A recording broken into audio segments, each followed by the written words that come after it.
They use it as fun collection, taxes, to make more money. And then they spend the money. I'm telling you, we're wasting so much money. We hire so many people, we don't need them to work for the city. I love Montreal. I know you do too, but our city is hurting. What is one of the things we're known for best? Our nightlife, right? Bars and restaurants and clubs, but they've been having a bit of a hard time lately. Permits, parking restrictions, and extortion.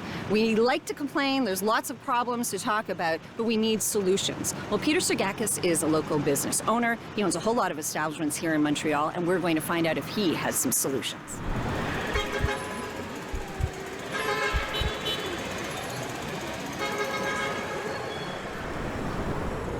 I'm joined by Montrealer Peter Sergakis, who is extremely well known in the bar and restaurant scene. Thank you for your time today, Peter. My pleasure. Let's dive right in.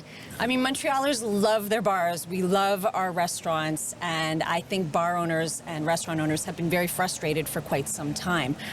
What would you say the current situation looks like as a bar owner and a restaurant owner in Montreal? Okay, it's really tough. We're working hard to survive. And our taxes are too high. The city is not easy to work with. And the extortions right now that is hurting people a lot. They're afraid because they cannot meet to pay their expenses, and now some of them, they have to pay extortion money to the criminals, which is totally unacceptable. And that's why a few weeks ago I came out and I wrote to Minister of Security and to the police to do something to take care of the problem. I thank them because a couple days ago they went out, 150 policemen, and they made a lot of arrests. But the problem, it's not going to stop. It has to continue, and it's going to take a long time, but at least some owners call me and they say what the police have done is going to help them and give them more confidence, because they were afraid that they, besides having problems with the city of Montreal, they have to pay the criminals extortion money. Mm-hmm. So let's hope the next months are going to be better, and there will not be any extortion money demands.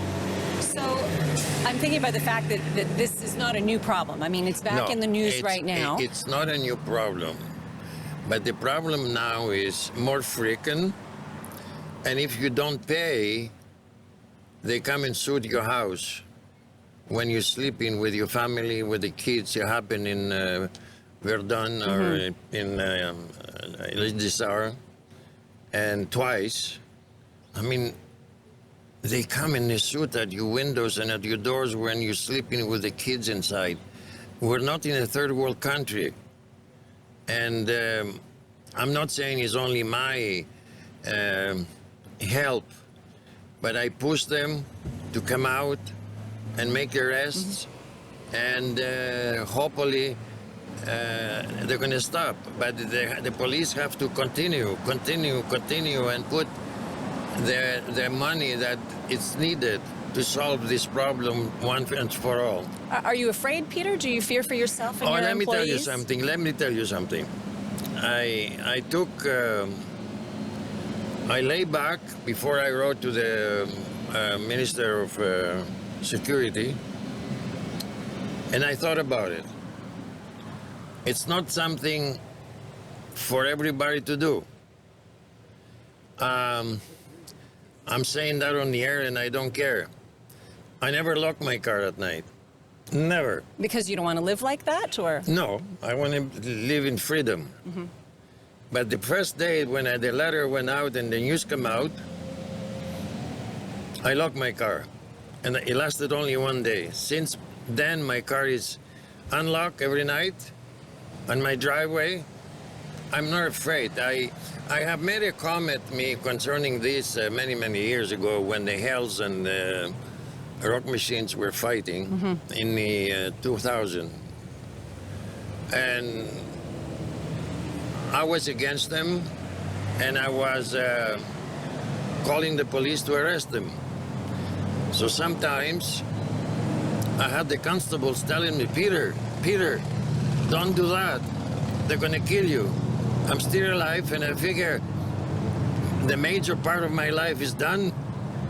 So Okay, I'm gonna this is not a wooden table, but I'm gonna knock on it. No, but what I'm telling you is the truth.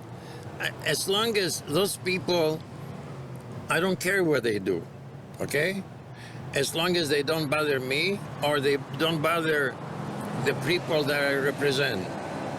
And the people that I represent is the bar owners, the restaurant owners. I'm myself in it all my life. Yes.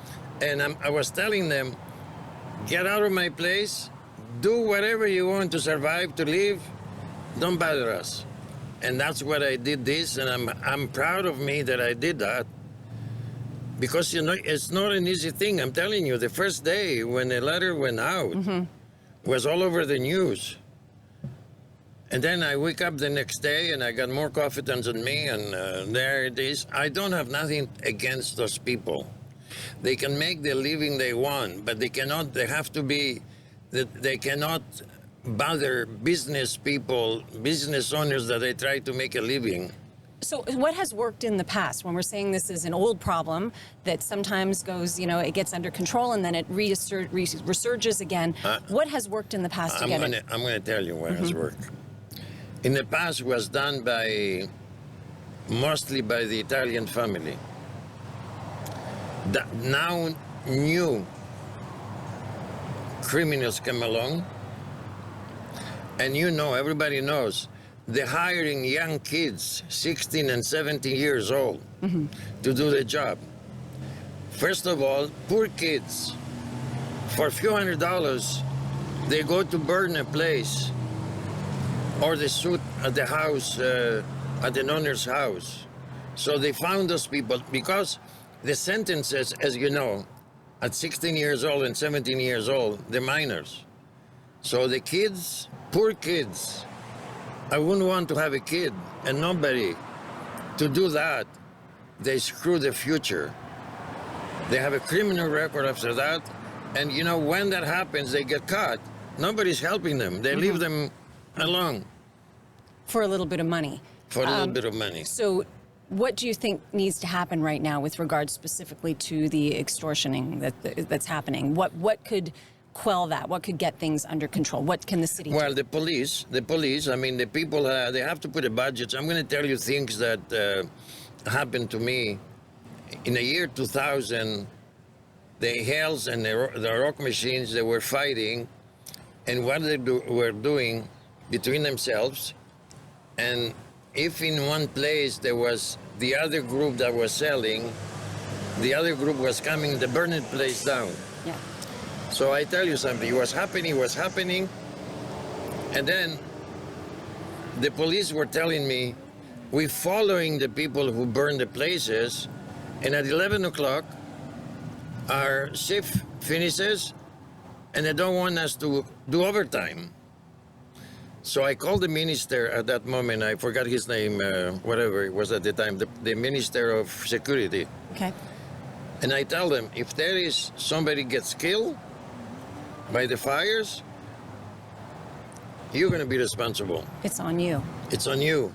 So is that what has to happen here? People need to feel personally... Well, I don't know what happened, but the problem is there is a lot of criminality right now in Montreal. A lot of things are happening. Are they short of staff? Are they short of money? But the police have to have enough budget to do the job properly. Yeah. Because they're protecting us. They're doing a good job. But I don't know if they have the money.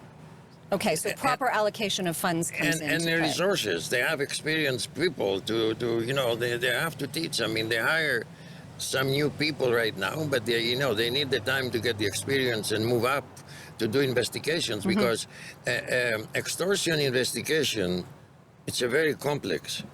It's not something that you solve in 5 minutes. Sure. So there we are. I hope, but I'm not going to stop. This has to stop. I'm waiting to see the results, and I'm going to communicate that we have to solve a problem as much as we can. I mean, I agree with what you said, that it existed before, but not as much as now. So. Okay. I mean, my impression is certainly, Peter, is that you're not one to give up. You've been at this for years and years. You're very vocal about what you're not happy with. I don't want to hurt anybody. I want to save people. It's not a question. I mean, and the police, it's the job of the police to do the job. And but then, as I told you and you said, no, I'm not afraid. I don't want anybody to get hurt. And you know, some people, when they've been threatened with extortion, they're afraid. Sure. Their life, their families. Yeah. It's a sad thing and scary. It's a serious problem. It's scary. A serious, scary problem. Scary. Yeah. Your I life. I have some people that I know that happened to them, and they don't want to continue. And it shouldn't be like this. You're a bar owner, you're a restaurant owner, you're just trying to earn a living, you're trying to contribute to society, provide people with meals and a good place to go. That shouldn't be part of the deal. And jobs. We exactly. provide jobs. So I'd like to talk a little bit about the city. For years has been talking about this initiative about keeping bars open until 3 a.m., sort of building a nightlife hub. It never really seems to have gone anywhere. There have been a couple pilot projects. What are your thoughts on this? Is it a good idea to keep bars open past 3 a.m. serving alcohol all night? It's good, but there is another problem, that the city is very touchy with the sound problem. Yes. And it has to be a middle of an approach. Yeah. Neighbors have to live a little bit with noise. I mean, they call the city, and then the city goes out and gives them tickets and gives them... Explain this to me, Peter, because this is something I've never understood. So, I mean, and you own a lot of apartment buildings, and I'm sure some of them are next to venues that make noise. Yes. So, when someone moves into a venue, an apartment that's located next to or above a venue, is there not a reasonable expectation that it's going to be kind of noisy at times? But that's part of the deal? Yes, the city doesn't look at it that way. Yeah. And some... I don't know if you said that, because I wasn't... if you have a venue and a building builds next to you, you have to comply with the new rules of the apartment. Even though you were there first. Even you were there first. Now, there has to be a middle of approach so that they both can survive. So maybe the bar owners should close an hour earlier, so to give a chance to the people to sleep. I don't know. But we have to sit down and come up with a solution on this. Well, and it's like the things don't match up, right? Like the city wants to allocate funds to make our nightlife even more successful. I mean, Montreal's known for its great nightlife. They're allocating $5.5 million. They're talking about keeping bars open past 3 a.m. Yet at the same time, they want to ticket those same establishments for making too much noise. So what can happen here? How do we find a symbiosis, a way to function together? We have to sit down and come up with a solution. As I said, I think we're ready to close a couple hours earlier. Let's say to close at 1 o'clock instead of 3, so people have enough time to sleep. All bars, or just the ones located near residential areas? Well, no, if the bar is open and doesn't bother anybody... Leave it open? Yeah. Till 3 and beyond? Yeah, because now I see the spectacles that are happening now, they're happening from 8 o'clock till 12. So it gives the people a chance to have supper and close earlier, so the people can go home and sleep and enjoy themselves. Get home at a decent time. Have you noticed any improvement with the idea of allocating funds to try and reinforce and highlight the nightlife scene in Montreal? No. Okay, where would you like to see this kind of money spent? Where, first of all, for nightlife, they have to give subventions to. There have to be loans in order to create a tourist attraction. You know, I mean, years back, from U.S., from everywhere in Canada, they were coming to Montreal to have fun. Yeah. Now it doesn't exist anymore. You don't think that happens anymore? No. I think the 18-year-olds are still coming from Ontario. Yeah. Yeah, because I remember they were closing the bars at 12 o'clock at night, so Yeah. they come in here to stay until 3 Well, o'clock. and you have to be 19. You had to be 19, Yes, I think, yeah. in Ontario. So, okay, let's talk about some of the issues with permits as well, because this has been another thing that comes and goes and is an ongoing issue. I think the theme that we're seeing here is the leadership may change, but the problems remain the same. So last summer, Grand Prix weekend, the famous situation with Cafe Ferrera, having the terrace shut down, essentially right in the middle of everything. The city made explanations. They say things are going to be better this year. Do you have confidence that the situation with permits has improved and will indeed be better? It did a little bit. I think the mentality, there was too much bad publicity, and they're more lenient now. But at that moment, there was a terrace that was a little bit bigger, not bothering anybody. And we had to shut it down with people in it. They actually got out and measured it, And measure right? it, yeah. And I think it was an inch or 2 inches too long. Yeah. I mean, come on now. Has anything like this ever happened to you in your establishments? No, but I mean, you do have the inspectors once or twice a year coming, and they're looking for an inch or two, which shouldn't be. They tell you, well, the bylaw is so many inches, or so many feet, and you're an inch longer to your terrace. I mean, come on now, it's only a terrace for the summer. Can we agree, like, an inch is okay, but a foot is probably not okay? So, I mean, they have to do their jobs, but... Yes, I hear, but if it's, they have to look to use the logic. If the foot doesn't bother anybody, there's no risk to somebody to get hurt, because the only problem is they're doing the measuring because they don't want anybody to get hurt. Either it's too long and it blocks the traffic, or it's a fire risk. And they want to levy fines. They want to make money off of the fines. I assume. You tell me. Yeah. They laugh now. It's thousands of dollars, the fines, It's not hundreds anymore. We went high.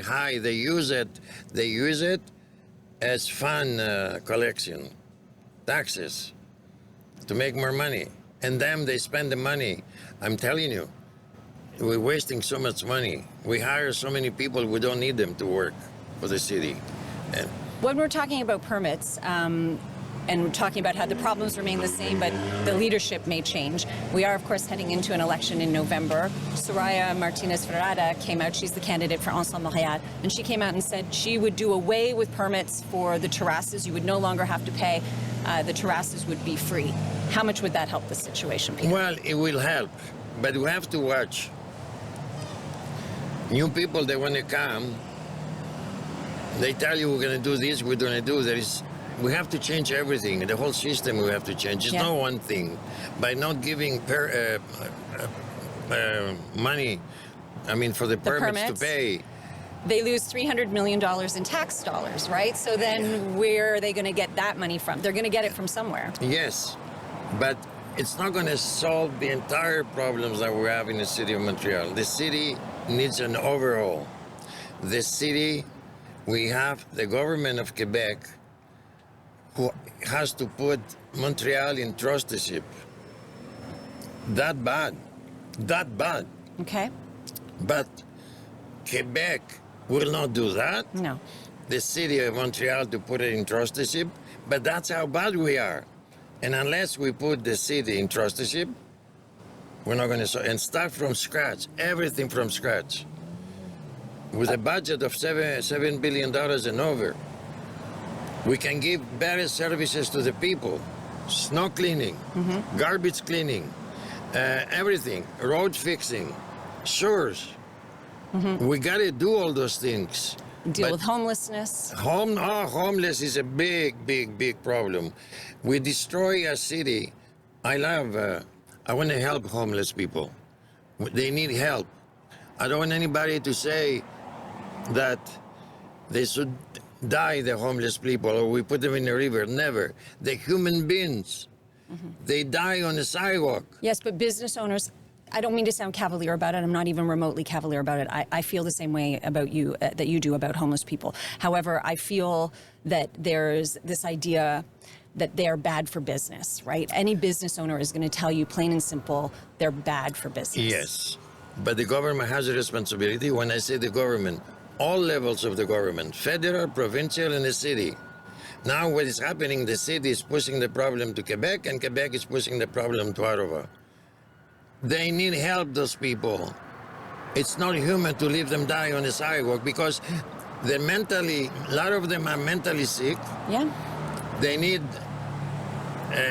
to be healed. They need mental health help Mental for health sure, problems. and addiction issues as Yes. well. Yeah. They need food. They need a place to sleep. And as they get better, we put them back in the society. But this is they need a big budget. Let's stop sending money to other countries.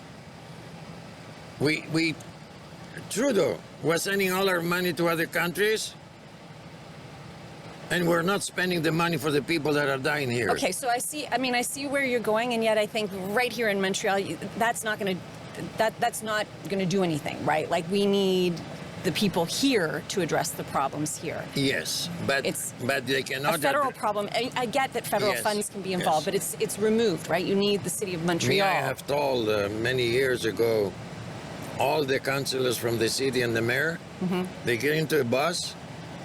One time they go to Quebec. Yeah. And sleep outside on the entrance of the National Assembly. You suggested this? Yeah. How'd that go over? Oh, no, they don't want to have bad relation, and they don't want to fight over. They just go on the news and say, well, we need that and that. No, you have to fight. You go, or you go to where Trudeau was before. Okay, so I'm thinking, you're a fighter. You're saying you have to fight. You're a fighter. You've been fighting your entire life, I would say. Entire life. In the role that you're in. And yet, change hasn't really happened in any significant way. No, but it takes people, a lot of people like me to fight. We can get better. You're not going to change everything that you like to change, but you can change some things that's going to give better service to the people. So what would you say are, like, if you had to pick one thing that is the first thing that you want to change? You talked about allocating more funds to the police force so that they can do their job more effectively and make it safer. I tell you about that. 15 years ago, there is I don't know if you want to hear about it, but I'll let you know. If there is a police force, they call it Eclipse. They work at night. And Quebec wanted to stop them because they needed $25 million budget additional for the work they're doing. So I pushed Quebec to keep that Eclipse. Yes. And they did. Thank God we have them, because they're working a little bit different, Eclipse. Like a little bit more muscle. They don't wear white gloves, But it's okay. There is times that you have to do that. So when you say, how are they working? They show up at the establishments in the later hours? Yes. Okay. And they look at people. They make their presence felt? Yeah, and they investigate people. Okay. So what's the happy medium? Because you don't want to have too much police presence. Yes. They have to understand, I have a problem.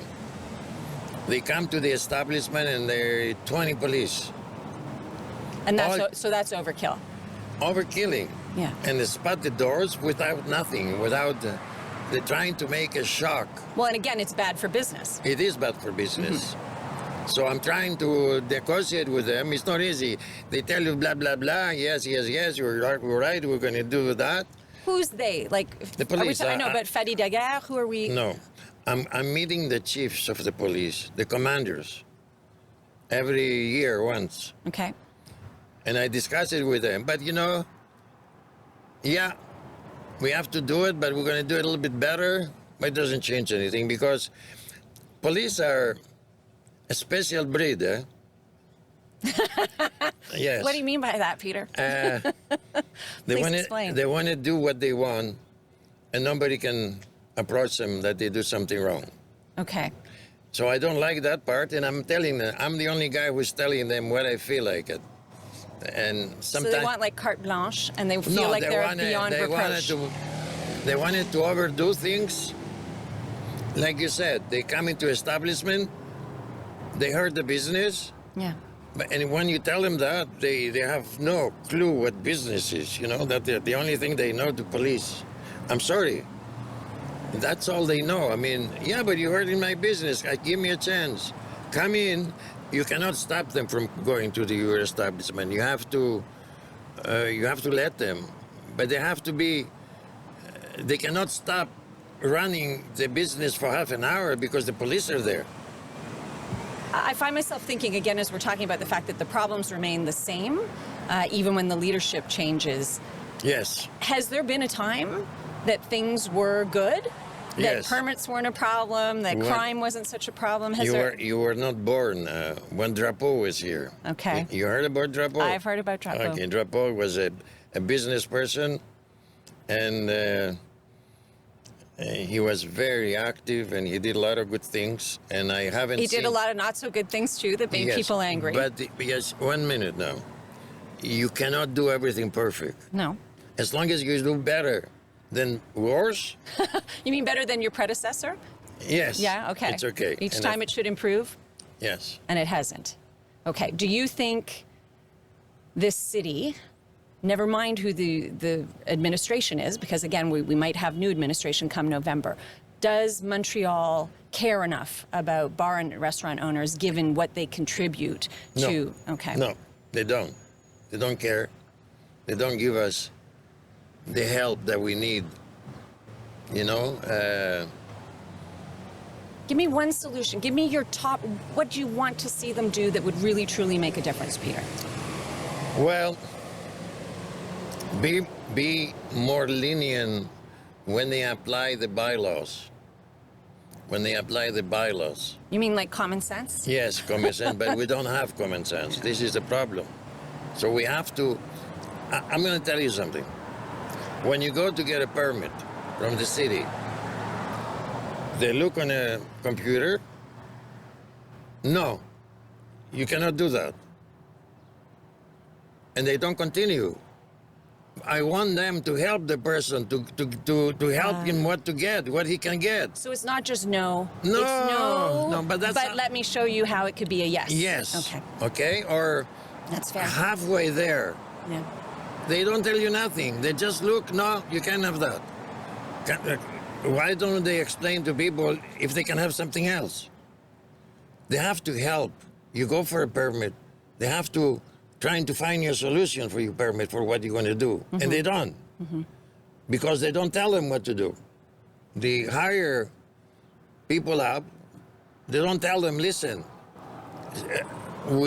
you have to find a solution what he can do.